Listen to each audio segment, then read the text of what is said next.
should come out, and you would definitely come out in CAIIB, which is scheduled in the June 26. So this compliance is, you would say it's a very important subject. I think you have heard about this term. Very recently, if you see the financial newspapers, the term compliance is always, it's a buzzing word nowadays, isn't it? Everywhere. And in this context, it's very important for all of us to be aware what compliance is, why suddenly everyone is talking about compliance, how the compliance would impact the banking industry as a whole, and what are the consequences of being non-compliant, isn't it? So these things we will be discussing, and we will also be discussing what is the compliance function in the banks as well. What is the role of the compliance officer here? How compliance audit is conducted, and all these things we will be detailed as we move forward. Anything from your side you would like to share before we commence the session? Yeah, you can just let me know if I am not audible, if the PowerPoint is not visible. You can let me know. If other things are okay, then it's fine. Yeah. So this is the paper one, and in advanced bank management, this is contained in module D. Now, this advanced bank management has 4 modules, right? Yeah. And all are very important. I think you would be getting around 25 questions from this module.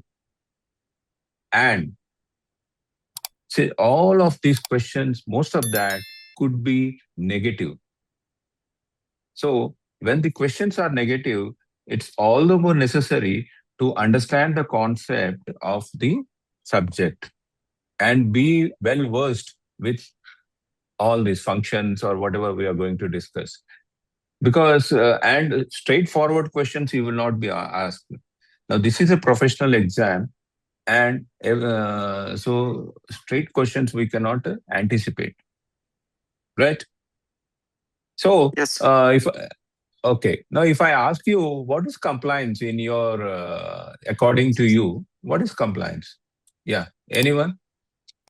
So you just made a point, all of you. But if I ask you, what's the difference between law, regulation, code, or directives? These are 4 different words. Mostly we use synonymously in every context: law, regulations, codes. Can you just let me know what's the difference? What is the law? What is law? Banking laws. What is that? Or companies law? No, laws is something which are framed by a state government or parliament, which has a legal sanctity, and we need to follow that. Yes, that is law. Regulation. What is regulations? Regulations is by the regulatory authority. Who are our regulatory authority? RBI is our regulatory authority. SEBI is our regulatory authority. Is SEBI our regulatory authority? Why? We are a banking industry. You see, most of the banks are listed, right? Listed in the stock market. And we also have an obligation to furnish, as you said, the quarterly results and all this. So SEBI is also one of our regulatory. These bodies, they define whatever they come out, those are called regulations. And these are legally binding on the banks. Now, what if you don't follow that is they will impose penalties. Yeah. So, and what are codes? What are codes? BCSBI has a set of codes, right? Now, those codes are, is it obligatory to follow? It's not mandatory. Codes are not mandatory, and it all depends on the banks if they are. For example, BCSBI is there. It's a voluntary for the banks. Now, if I am willing to be a member of the BCSBI, then I should follow whatever the guideline. That's a set of codes. Yeah. Now, what are directives? Yeah, right. It's a specific instruction by the regulator, and these are legally actionable, and you have to follow that, or else the this can be enforced by the regulator, right? Now, this is the different. Now, what is regulator and what is supervision? Who are our regulators? RBI is our regulator. So, what is the difference between regulation and supervision? Now, you Right. see, this is the definition of compliance: abiding by laws, rules, regulation, and standards issued by regulators and supervisors. So, who are our regulators? Who are our supervisors? So let's come out. That will be easy for us to understand the subject. Yeah. Now, regulators and supervisors. Regulators and supervisors are same. Now, supervisor, as you said, in the banking current context, supervision, that is different. Now, but here, as per the compliance is concerned, regulators are RBI, SEBI, and others. Now, regulation, these are regulators. Supervision is what? Now, for example, RBI, we have a different set of banks like commercial bank, foreign banks, small finance banks, cooperative bank. These are different banks. Now, RBI is a regulator for all of us, right? Now, but whereas the supervision is concerned, RBI will have a different set of, the focus on different type of banks. Am I making a point? Yeah. Now, for example, commercial banks are there. Now, commercial banks will have a more rigid supervision. Yeah. Now, for example, cooperative banks will have a different kind of supervision. Yeah. And you can go ahead with the small finance banks also for that matter. Yeah. So supervision is different for different banks, but regulations are equal for everyone. That's the difference between regulators and supervisors, right? Is it clear?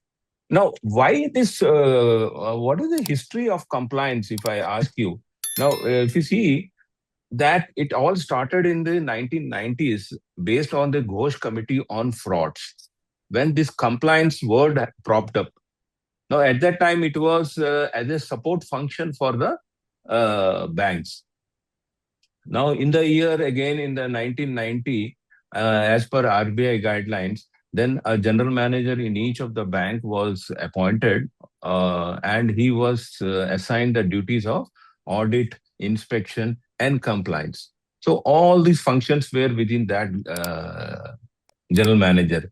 And moreover, it was at that time the compliance was more, you can say, as back office related work.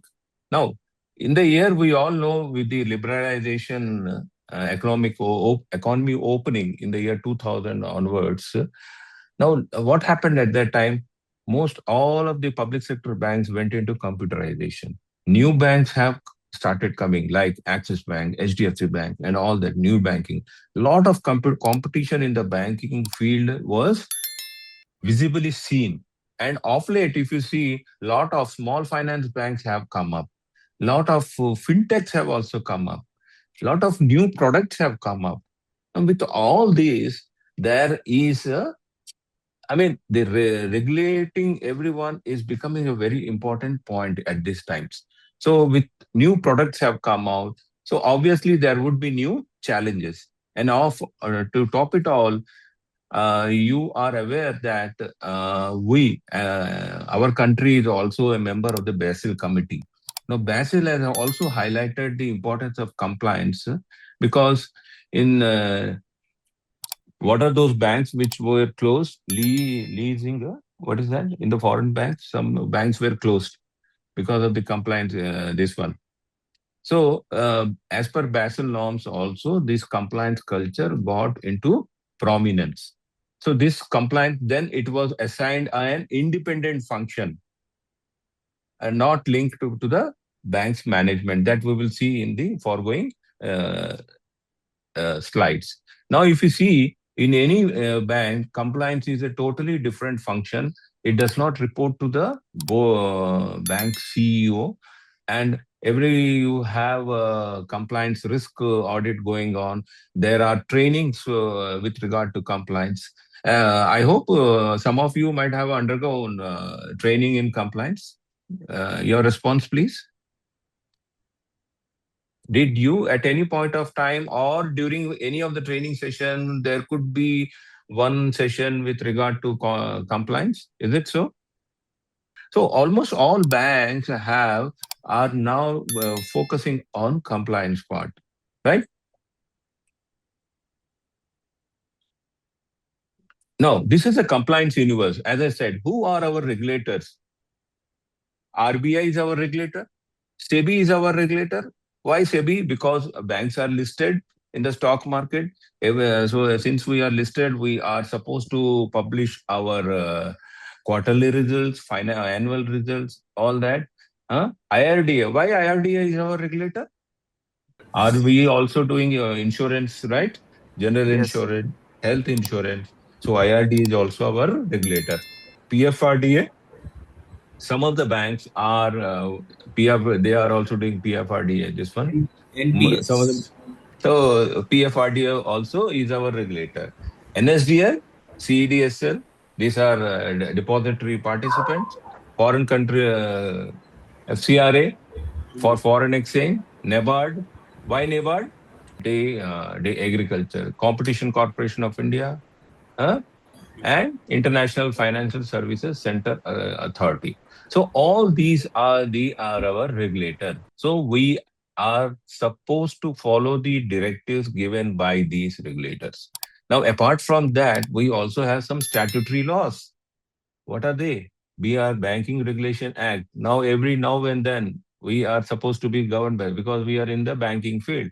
Now, Negotiable Instrument Act, Income Tax Act. Is it? Are we anyway concerned with that?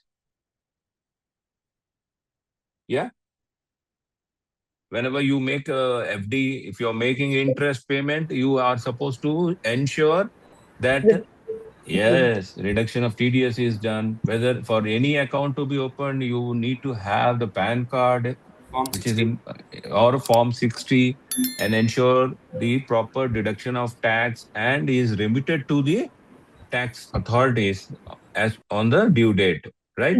Also, that also is also a statutory obligation. Now, apart from that, state laws we have PML Act, statutory laws, and IFSCA Act. So these are the some of the statutory laws which we are also supposed to be governed with. Now, internal now and then every day you have surplus coming up from each of you the department in the bank, like right? You also have standard operating procedures, isn't it? How an account has to be opened, how pre-sanction survey has to be conducted. We all have the SOPs. Now, internal benchmark, fraud reporting, all the internal. Now, self-regulatory organization, we have just discussed the codes.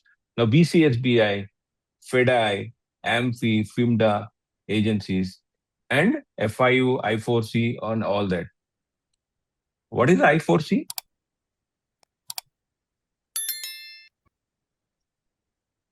Yeah, NPCI, BEAM. I4C is Indian Cyber Crime Coordination Center. I4C, Indian Cyber Crime Coordination Center. So these are our compliance universe where the banks have to operate. Now, it's very easy to operate, right? In the banking scenario with all these guys on our head, sitting on our head. What do you feel? Very difficult. Banking is the most regulated sector. And with this, all these guys sitting on our head, it's very difficult to follow that. But yet, we have to operate. In all these years, we have been operating, keeping all these guys in our mind. So now it's a part of our daily routine, and we are able to follow these guidelines now and then. Now, uh, yeah, 1 minute. Regulatory statutory internal self-regulatory. Now, what could be the question? Why I am showing you this? What could be the question in the exam out of this? Now, this question could be who is not our regulator? Now, RBI, SEBI, IRDA, AMFI. AMFI. You're getting my point? AMFI, yeah. So this would be the type of question which would be asked. So AMFI is what? It's a self-regulatory organization. It's not a regulator. So just keep in mind this. And some questions also I would be sharing in the WhatsApp so that you can be more conversant with the question pattern. Yeah. Now, another thing is, which will be coming forward, is the three lines of defense in the compliance, this one. Now, first line is the business line. What are what all come in the business line? Your administrative offices, your local head offices, yeah, and your corporate center. All these they come not corporate center. Your AOs, your what we said, local head offices or your circle office, whatever you call. They are RBOs. called RBOs. They are the first line of defense. So, first line of defense, they are supposed to follow the guidelines which are emanating. They need to follow the guidelines, whatever they. Okay. Now, the second line is the monitoring and reporting, that the compliance and risk. Now, compliance and risk, what are they do? They are above our head. Sorry.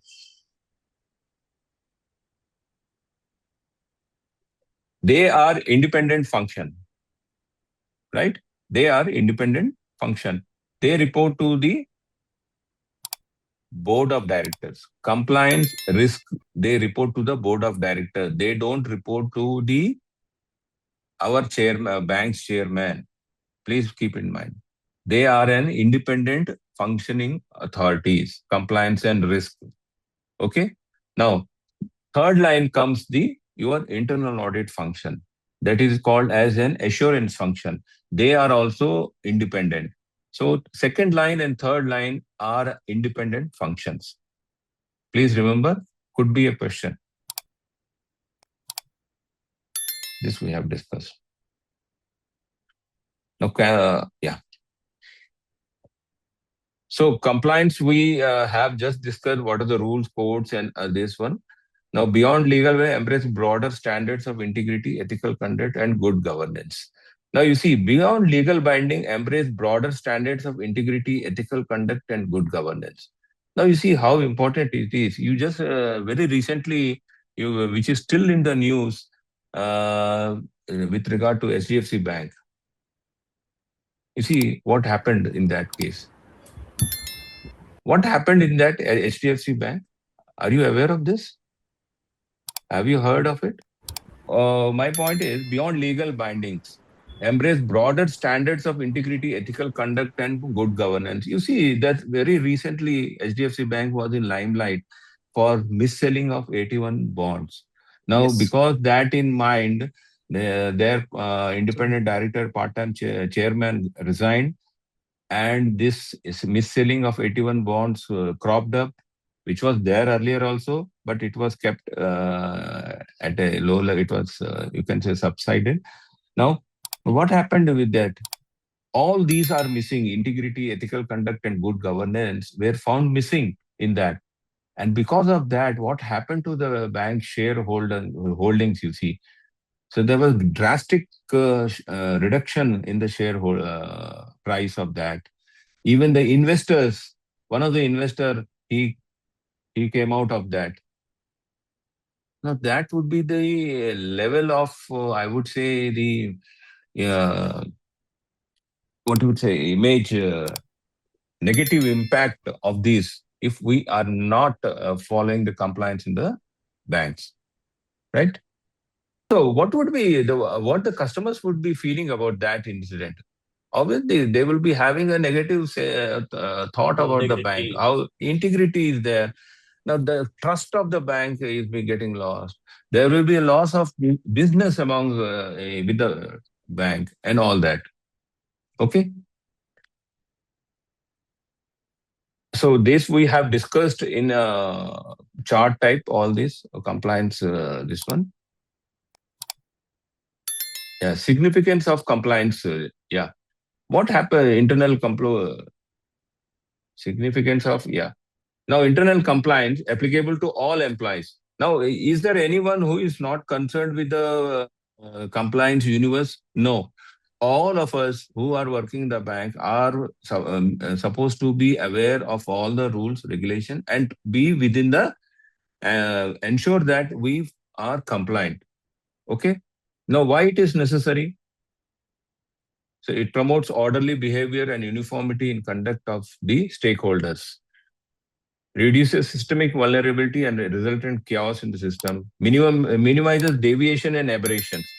Now, if I am not compliant, what happens? Whatever the RBI guidelines or our internal policy guidelines are there, there will be a deviation from that. Now, that deviation would result in a risk to the bank. And tomorrow, if that risk is not taken proper care or mitigation of risk is not ensured, so then there would be loss to the bank. And also, once it has come to our point, once the non-compliance is brought out, it is also very important to ensure that the corrective action is also taken. Now, what are the other type of risk we come across, like regulatory risk? We have discussed that. Now, what is operational risk? Operational risk is people risk. Yes, process, people, systems, or any external event. Operational risk. Now, which is more important here? If you just see here, operational risk. Operational risk is very huge. You can't quantify what could be the quantum of loss. If I compare with credit risk, I know if I give a loan for 1 crore, I know what could be the loss. Yes, at the most, it would be 1 crore, not beyond that. But if it is operational risk, you can't imagine what could be the impact of operational risk. And that's very important operational risk, which results from non-compliance of or non-following processes, people's systems. Now, even people means what do you understand by people here? People intentionally make mistakes, unintentionally make mistakes. Now, what is the role in that case of ours? People means not only the people who are customer facing, right from the chairman to the bottom. Everyone, people here is a broader term.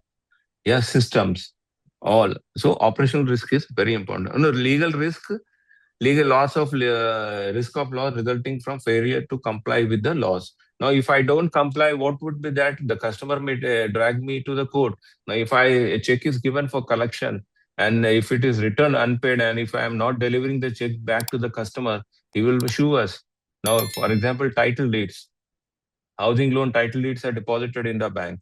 Now, if you don't deliver back once the loan is closed, you can take, and for anyone can take leave, not only customers, anything other, even if you don't pay TDS in time, the income tax will serve a notice. They can take a legal risk. So from failing to comply with laws and prudent ethical standards. Now, reputational risk, what would be the quantum of this? Yes, unimaginable. What happened to Yes Bank? Yeah, it's, I would say for all banks, even for SBI also. In the past, also there were the regulators has penalized the SBI, almost all banks, for some reason or the other.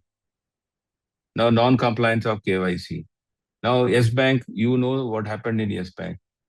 HDFC Bank, you know what happened there. In one of the bank, they have sanctioned car loans, and in that car loan, they ensured that the GPS tracking is fitted in that car loans. I mean, without even informing the customer, they have done that. So these are all, aberrations from the regulatory guidelines, which, when brought out, led to reputational risk. Now, what is the impact of reputational risk? The regulators would levy a penalty on the banks. Now, when the penalty is levied, the bank is at a loss. Now, from where will you pay? You have to pay from your profits. Now, your profit would be coming down. That's there, one part. What is the second part? How we all have come across that so-and-so bank has penalized. It comes in the newspaper. It comes in the TV. It comes in the social media also. So there will be a colossal reputational loss risk there. And what would be there could be also a flight of your business. What happened in Yes Bank, PMC Bank? Most of the bank, they lost the deposits. Your investors would come out. And the people who are working there also would not have a sense of job security, and they would also look for better opportunities. Is it not? So that's the huge loss for the reputational loss. Now, annihilation risk is at times, if the RBI, the regulator feels that this has to be closed, they will ask the bank to close their business. Right? Is it clear to all of you? Please. Now, business risk, we discussed that may internal condition and also some external factor generally be identified and corrected. The strategic risk, this could have an impact on the earnings and capital of the bank. Now, compliance risk to cyber security. Now, this is very important. Now, this could be confidentiality breach, availability breach, and integrity breach. Now, please remember these three words. Could be one of the breach would be there, and the question could be in a negative format, right? Now, confidentiality breach means confidential data being stolen from the banks, or our data being circulated on WhatsApp by our own staff, or our circular guidelines are being circulated on WhatsApp or even in Facebook. Is it being done? Yeah. Is it done or not? Yes, sir. होता है ना? This is done. So, availability breach. Even systems are there working, but you can't access that. Now, the person who is coming to the branch for service, this technical parts, he's given access with all the passwords, everything. We don't know what that guy is doing. Even though your systems would be intact, everything data would be stolen. Integrity breach or the corruption of data or systems. Yeah.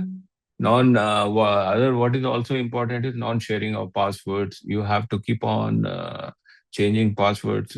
Now, all these are automated, isn't it? Now, what is the compliance policy here?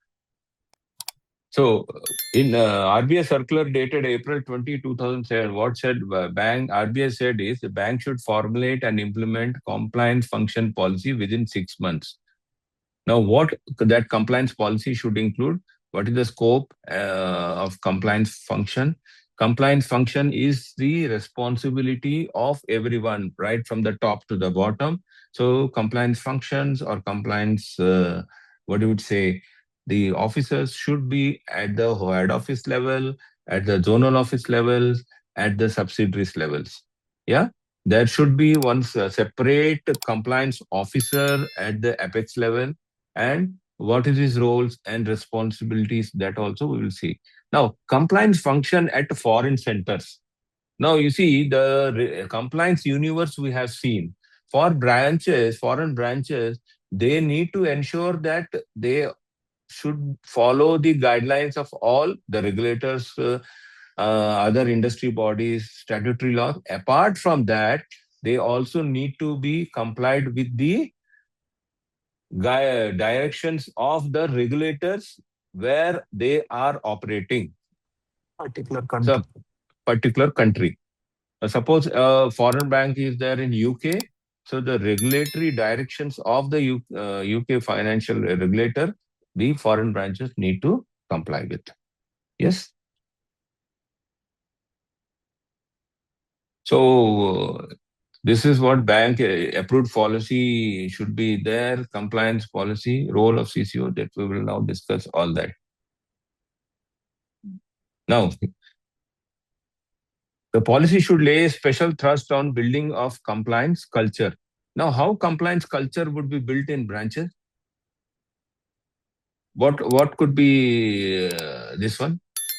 Can you share some insight into that? Standardization, right? You mean to say that? Yes. How can you evolve a compliance culture? Where are you working? Yes, culture, standardization of process, isn't it? Oh, that's well good. And what else could be there? Training to the staff, training to the staff. And now all of us have access to the circulars. So we should at least daily, if not daily, at least weekly, we should ensure that we go through the internal circulars. Yeah. This compliance policy, please remember, it should be reviewed once in a year. Reviewed once in a year.